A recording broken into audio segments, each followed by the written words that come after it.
Hi folks, and a very warm welcome to all of you on CNB. I'm Siddharth Vinayak Partnkar. As you can see, I am kitted up and we are very much here at the Buddh International Circuit yet again in the pit lane.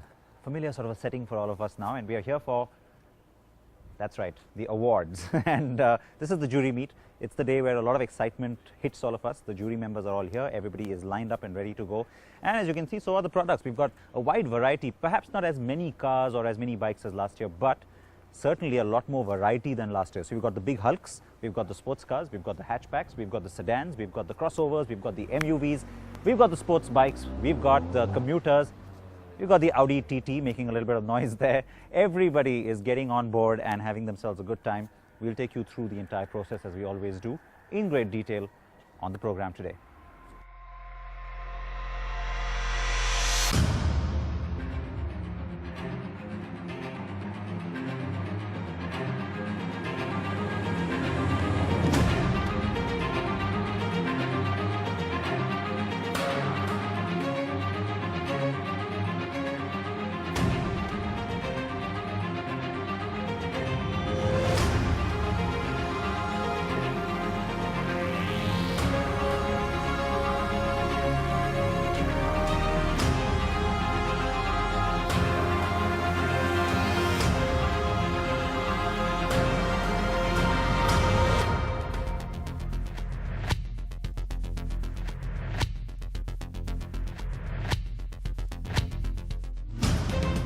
As always, the day began bright and early as a wintry morning at the Buddh Circuit slowly warmed up. The cars and bikes were rolled in and it was time to get them all ready to go.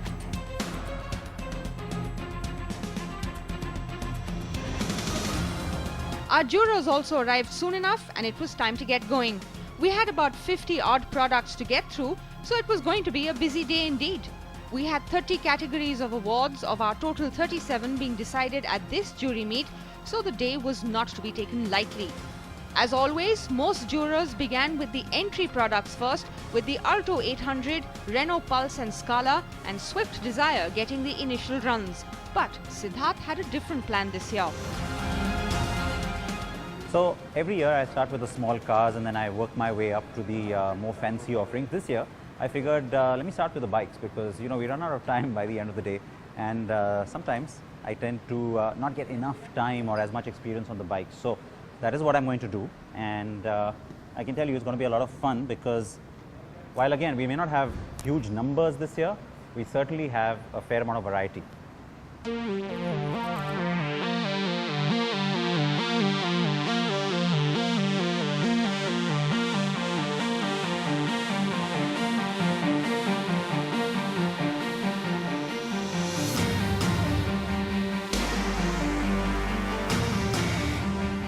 So we've got some pretty cool bikes here, and a lot of the import category has seen a bit of a drought this year, but still fair amount going on in the sports bike category. Of course, I am going to start small, as I promised. So I'm going to start with this, the Suzuki Hayate. Quick point about this helmet. Certain rather well-known individual has lent me his helmet today.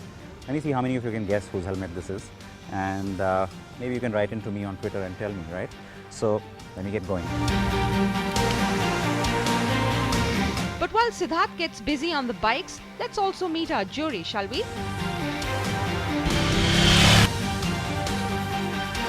Leading the jury as our statesman, as always, the very experienced and respected Dr. V. Sumantran, Vice Chairman at Hinduja Automotive and Ashok Leland.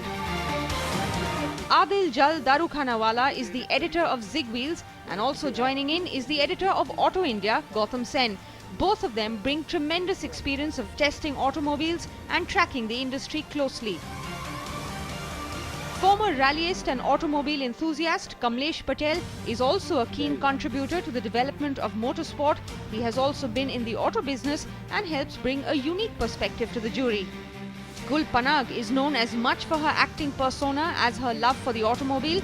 She's an avid biker and car lover and joins us for the 4th year in a row. Aditya Patel is our youngest juror, but don't let this champion racer's innocent looks fool you. He can really rip it out on the track. And And rounding things off, as always, is the force behind the NDTV Awards process, Siddharth Vinayak Patankar, or SVP, who along with Adil also represents India on the World Car of the Year jury.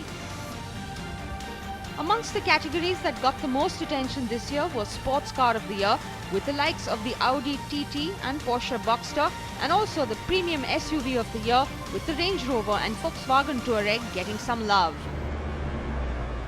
In many ways, Doc, it's kind of hard to believe. It's been 8 years that we've been doing this, and Yes. so much has changed in those 8 years.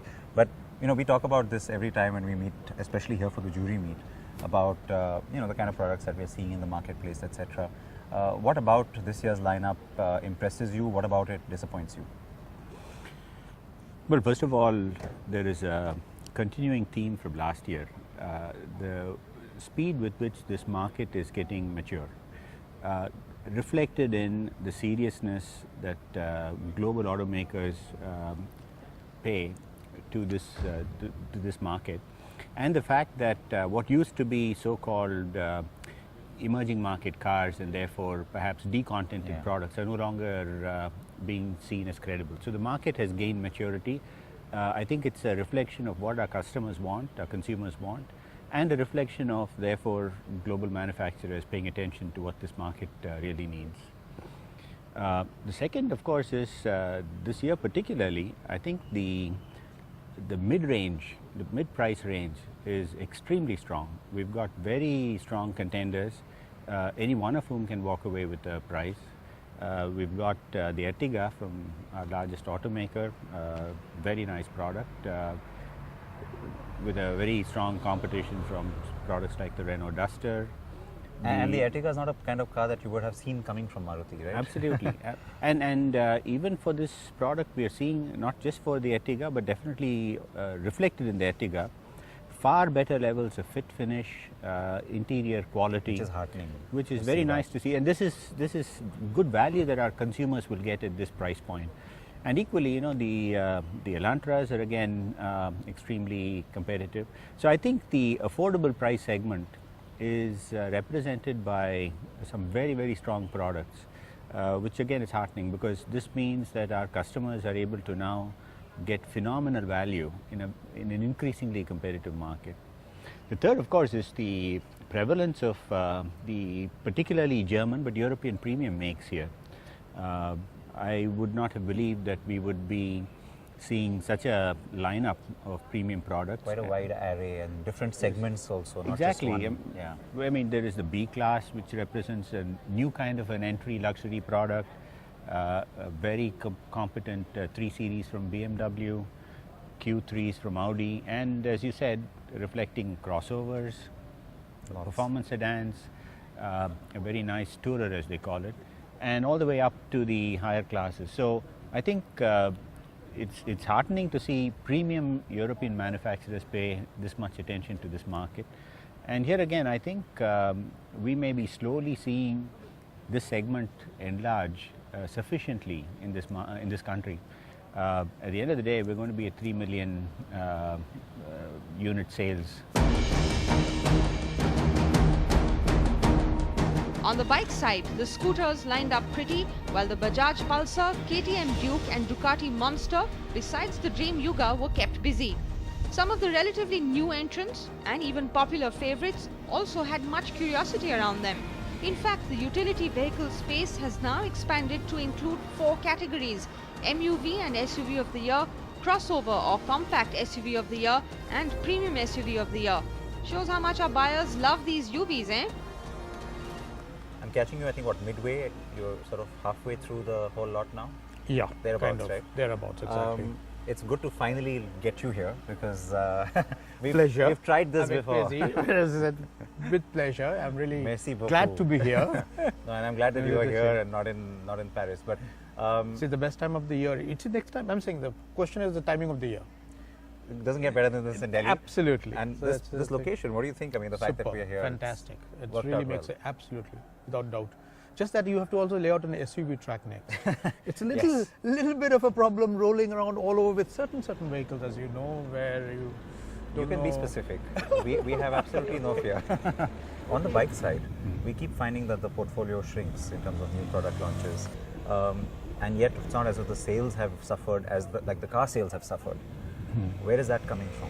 I think the bike, see, the bulk of the market, as you know, is about sheer volume and sheer practicality Where we are and seeing ripples functionality. as well now, where people are getting more True, demanding. true. They are getting demanding, but the differences are very, very incremental. I mean, in the sense, very, very marginal. I mean, in terms of very, very small increments.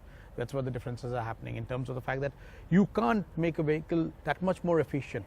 Today, you have extremely fuel efficient two-wheelers. You're going to be that. How much more fuel efficient can you be? Okay, again, by a marginal difference of 5%, 10%. And that's not really what people... And that's not what people are looking for anymore.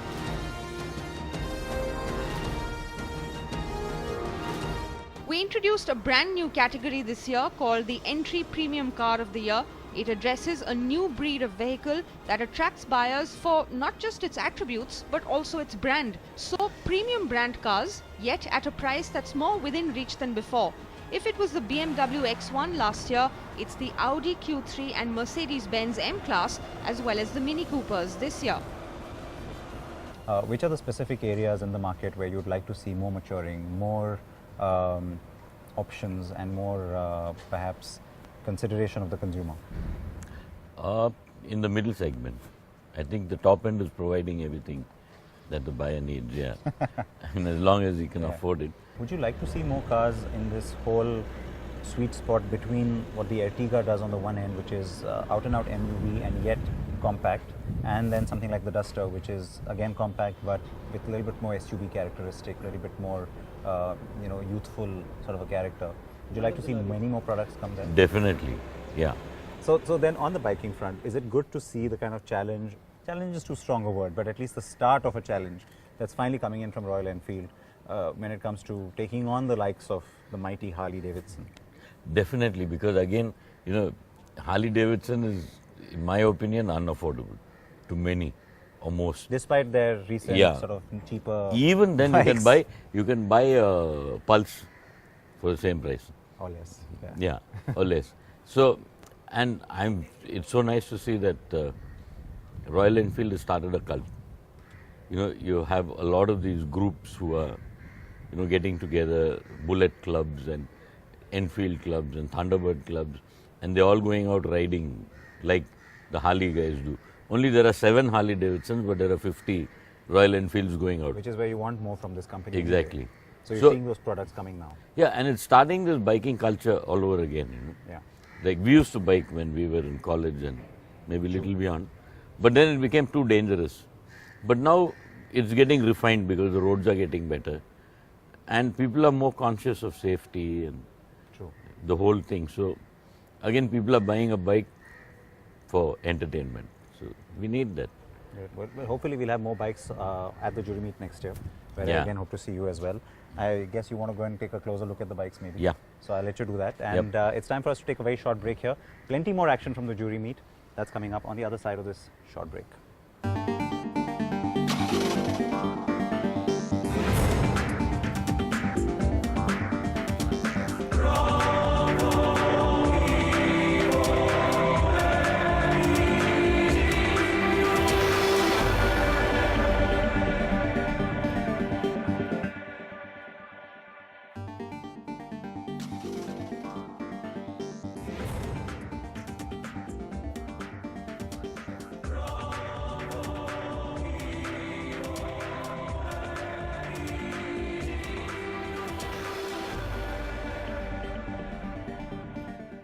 Welcome back to CNB's Jury Meet Special. It's been a special day, all right, because as always, we've had a fair amount of time. I will never say it's plenty of time, because never is enough, to go crazy on the track. And here's someone who knows all about that, Aditya Patel, joining our jury for the first time. So I have to ask you, what's the experience been like?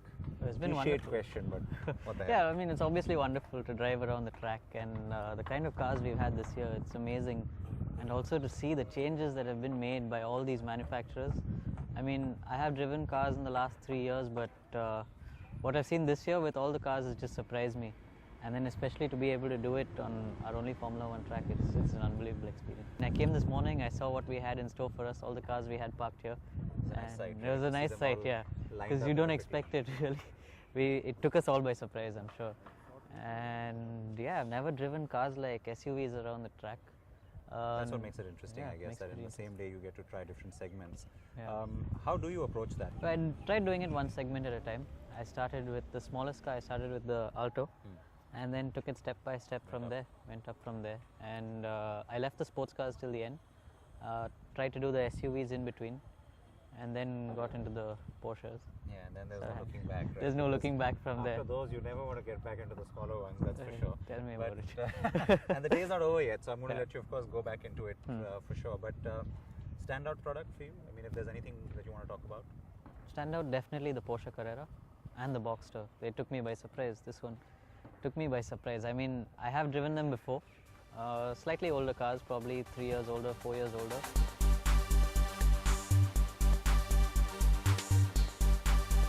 As the day wore on, most of the vehicles were driven and most jurors busied themselves with ensuring that they were ticking off all the vehicles and driving them all.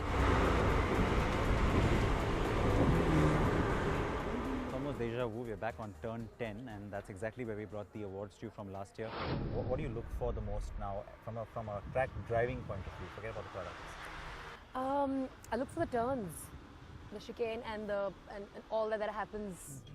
I mean, I think that's the best place you can actually enjoy the track, and also the best place to figure out how much roll the car has, whether it skids, whether it fishtails, drifts. The fact that we are back on the track this year, not for the jury meet alone, but also for the ceremony. I mean, last year we made quite a splash, quite a statement by... I think it is because it underlines and reiterates the auto connection of the awards. I mean, an award taking place in a hotel ballroom or a lawn is nice, but it could be any other award. But the fact that it's taking place at India's one and only F1 track is a constant reminder of why everybody's here and what the awards mean. I think it's a great venue. Great. I think it should never move from here. Our 2012 car of the year, the Verna, is of course here as well to defend its crown, but big sister Elantra is right here, and next to that is someone who after a long time is back with us on our awards, and I'm so happy to see you, Adil. Good show, man. Good to have you here. I think it's an exciting year from the product point of view. We've been talking about that right through the year, but standouts for you?